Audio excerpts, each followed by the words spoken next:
Welcome to my show, dear listeners, where we embark on a journey through the annals of history to uncover the fascinating stories of bygone eras. Today, we find ourselves at the threshold of exploring one of the most intriguing empires in ancient history, the Kushan Empire. This vast and influential empire, which once sprawled across the Indian subcontinent, Central Asia, and parts of modern-day China, left an indelible mark on the cultural, economic, and political landscape of its time. As we delve into the earliest history of the Kushan Empire, let us transport ourselves to the 2nd century BCE, a period marked by significant geopolitical shifts in the ancient world. It was during this era that the Chinese Han dynasty, under the rule of Emperor Wu, began to expand its borders into Central Asia, establishing trade relations with the nomadic tribes of the region, including the Xiongnu and the Wusun. One of the pivotal figures in this early history was Zhang Qian, a Chinese diplomat, who led several missions to Central Asia between 138 BCE and 126 BCEY.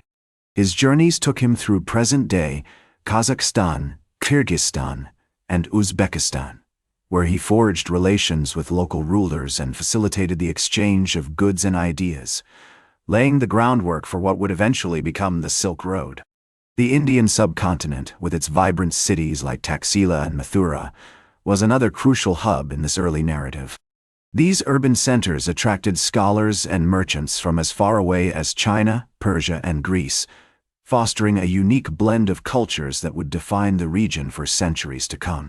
The ancient city of Bactria, situated in what is now Afghanistan, was also a major center of commerce and culture, where Greek, Persian, and Indian influences merged in a fascinating display of cultural synthesis.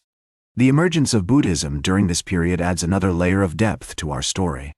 As Buddhist monks and merchants traveled along the southern branches of the trade route, they carried not only goods, but also spiritual teachings, which found fertile ground in Central Asia and China.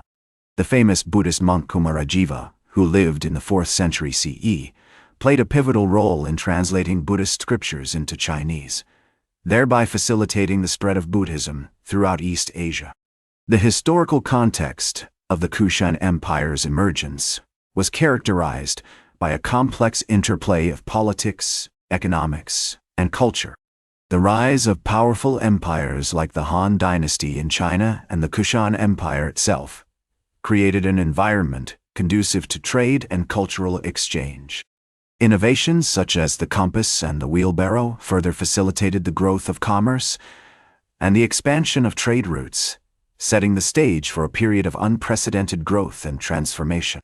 As we conclude our exploration of the Kushan Empire's earliest history, we stand at the threshold of a new era, one that promises to be marked by unparalleled prosperity, discovery, and cross-cultural exchange. The foundation has been laid for the empire's most resplendent period, an age that would see the rise of majestic cities, the flourishing of new faiths, and the exchange of ideas that would forever alter the course of human civilization.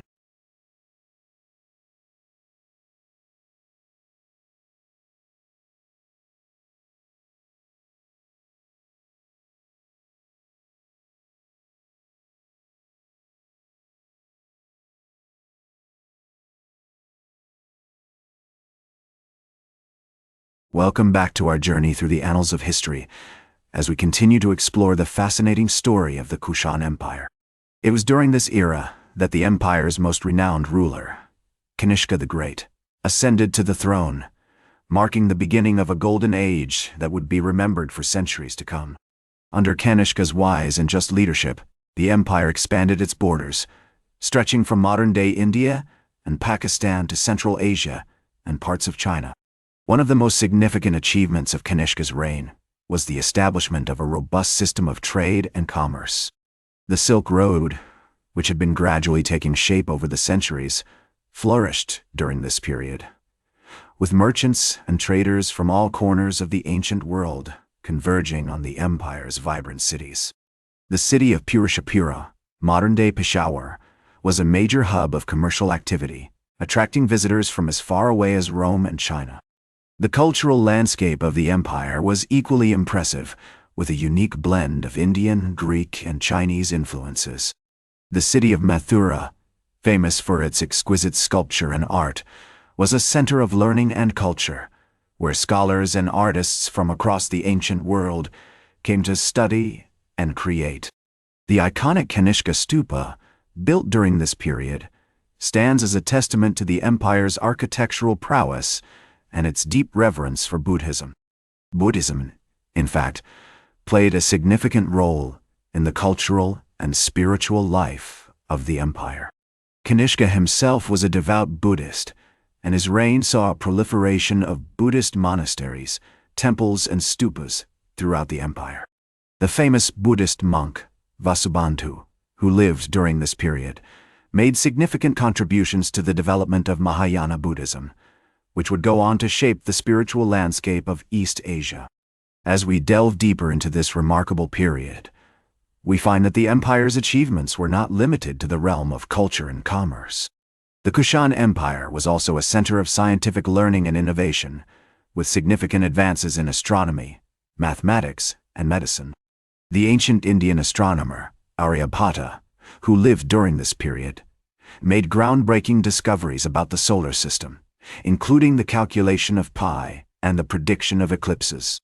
The empire's administrative systems were equally impressive, with a sophisticated network of roads, bridges, and canals that facilitated communication and trade across the vast expanse of the empire. The Kushan Empire's currency, featuring images of the emperor and various deities, was widely used and respected throughout the ancient world. As Kanishka himself once said, "The welfare of the people is the supreme law, reflecting the empire's commitment to the well-being and prosperity of its citizens." This philosophy guided the empire's policies and decisions, ensuring that the benefits of trade, culture, and innovation were shared by all. As we conclude our exploration of the Kushan Empire at the zenith of its power and influence, we are left with a sense of wonder and awe at the achievements of this remarkable civilization. The empire's legacy can still be seen in the modern-day cultures of India, Pakistan, and Central Asia, a testament to the enduring impact of its contributions to human civilization.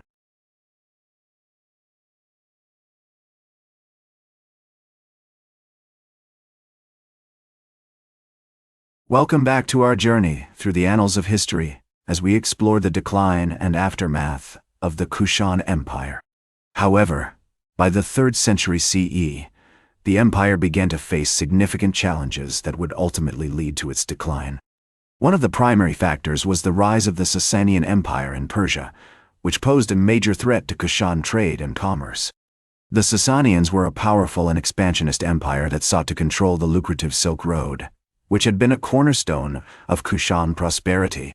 As the Sasanians began to exert their influence over the region, the Kushans found themselves facing increased competition and pressure on their borders. The empire's administrative systems, which had once been so effective, began to show signs of strain, and the economy started to decline. The once thriving cities of Purashapura and Mathura, which had been hubs of commercial activity, began to experience a downturn in trade and commerce. Another factor that contributed to the decline of the Kushan Empire was the rise of internal conflicts and power struggles. As the empire's power and influence waned, various factions and interest groups within the empire began to vie for control. This led to a period of instability and fragmentation, which further weakened the empire's ability to respond to external threats. Despite these challenges, the Kushan Empire continued to produce notable figures who made significant contributions to art, literature, and science. One such figure was the Buddhist monk, Vasumitra, who lived during this period and wrote extensively on Buddhist philosophy and theology. His works would go on to influence the development of Mahayana Buddhism in East Asia. As the empire continued to decline, it eventually fragmented into smaller kingdoms and principalities. The Gupta Empire, which rose to power in India in the 4th century CE, would eventually absorb many of the Kushan territories, marking the end of the Kushan Empire as a distinct entity. Despite its decline and eventual disappearance, the legacy of the Kushan Empire continues to be felt today. The empire's contributions to art, literature, science, and philosophy have had a lasting impact on human civilization. As the Roman historian Ammianus Marcellinus once said, the Kushans were a great and powerful people who left behind a legacy of wisdom, culture, and learning that will be remembered for all time. As we conclude our journey through the annals of history, we are reminded of the impermanence of all things, including great empires. Yet even in decline, the Kushan Empire continued to produce remarkable achievements, a testament to the enduring power of human creativity and ingenuity. Join me next as we reflect on the broader implications of the Kushan Empire's legacy and its continued relevance in the modern world. That's all for today's History with Herodotus. Remember to like, share, and subscribe. And until next time, remember that to understand the present, we must first understand the past.